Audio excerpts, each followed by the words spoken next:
ng Iglesia Katolika na may isang Diyos na gumawa lahat ng bagay. Tapos sabi dyan, siya'y namamahala sa lahat ng bagay na ito sa pamamagitan ng kanyang katalagahan by nature. Mali po yun eh. Hindi lahat ng bagay pinamamahalaan ng Diyos by nature. Maaari yung physical creation, pinamamahalaan niya by nature. Pero even unto physical creation, may iba siyang pamamahalang inilagay. Halimbawa, sa iglesia nasa Biblia, hindi nature ang namamahala. Ang namamahala si Kristo at mga apostol. Yun po. Kaya yung pagkaka-define noong tinatawag na Blessed Trinity, meron ng agad na failure sa Biblia na sabihin, all creation is being ruled by God, by His providence, yung kanyang katalagahan, it will apply na parang ang namamahala lahat yung katalagahan, yung hindi ganon. Iba't ibang pamamahala ang Diyos. May pamamahala siya sa mga anghel, may pamamahala siya sa nature, may pamamahala siya sa kanyang church. Iba-ibang pamamahala. Gaya ng sinasabi ni Apostol Pablo sa 12:5 ng unang Korinto. At may iba't ibang mga pangangasiwa, datapot iisang Panginoon. Hindi sa isang paraan lang namamahala ang Diyos.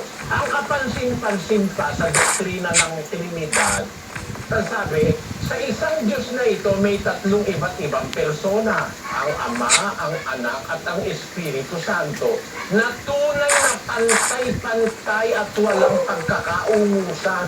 Doon po ako tutol, kapatid. Di naman ako tutol na may Ama, may Anak, at saka may Espiritu Santo. Nasa Biblia yun eh. Ang tutol ko lang yung salitang Trinidad wala sa Biblia. Invented yan eh, yung salitang Trinity. At saka yung thought ng Trinity, yung idea ng Trinity na nagsasabi na yung tatlo raw pantay-pantay, walang pagkakaumusan. Labag po sa Biblia kasi ang Ama hindi kapantay na perfectly equal to the Son. Ang sabi kasi dyan sa English, perfectly equal to each other. They are not perfectly equal to each other.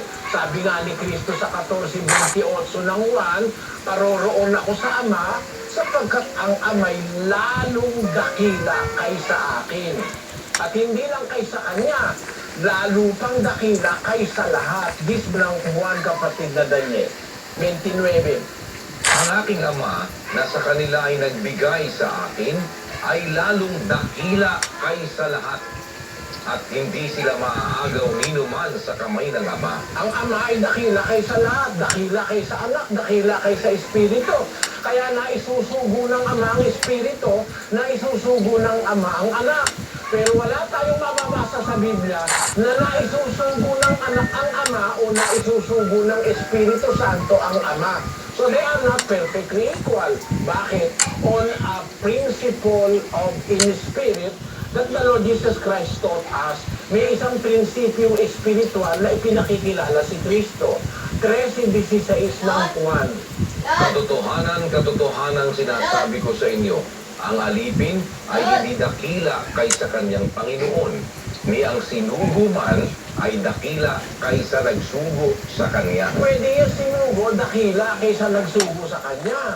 Hindi pwede yung alipin pumantay sa kanyang Panginoon. In like manner, si Kristo hindi nakikipantay sa Ama para sabihin, they are perfectly equal. I am perfectly equal with my Father. No.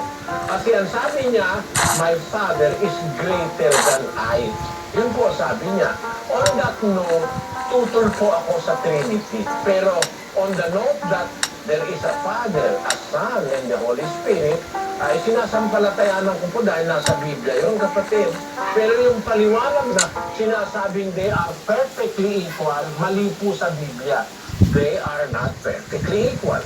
The Father is greater than all. Ang sabi po ng banal na kasilatan. Doon po sa punto na yun, kapatid. Sana naunawaan. Maraming salamat po, Ginoong Soriano. No? Last na po ito, no? Tungkol din po sa Trinity. Sumasang-ayon din po ako sa inyo na hindi sila pantay-pantay. Ngunit lahat sila ay Diyos. Tama po ba? Pero hindi kasi lahat ng Diyos ay pantay-pantay. Kasi ang Ama po tinatawag na Diyos ng mga Diyos. Kaya ang pakilala ni Kristo kay Maria Magdalena, paparoon ako sa aking Ama at inyong Ama, sa aking Diyos at inyong Diyos. So hindi sila pantay. Kahit na sabihin pang Diyos sila pareho, hindi pa rin sila pantay. Bakit? Ang Ama ay Diyos ng mga Diyos. Basahin natin sa awit. Ganito po ang nakasulat sa aklat ng awit, kapatid Enrico. 136:2. O magpasalamat kayo sa Diyos ng mga Diyos, sapagkat ang kanyang kagandahang loob ay magpakailanman. Ang Ama po tinatawag sa Biblia, God of gods. Diyos ng mga Diyos. Eh, Diyos si Kristo. Diyos din ng Espiritu Santo. Okay lang. Pero may Diyos pa sila. Sabi nga ni Kristo, paparoon ako sa aking Ama at iyong Ama, sa aking Diyos at inyong Diyos. Yun po. Salamat po kapatid na Enrico Maniago dyan sa Pandakan. Meron pa po tayo sa Pagudpo, Ilocos Norte. Nandun si kapatid na Rick Terencia at si kapatid na Lito Pisa. Go ahead, Ilocos, please. Sa kapatid niya, kapatid na Daniel, ito po ang Ito po ang aking tanong. Ano po ang dapat gawin para mamatang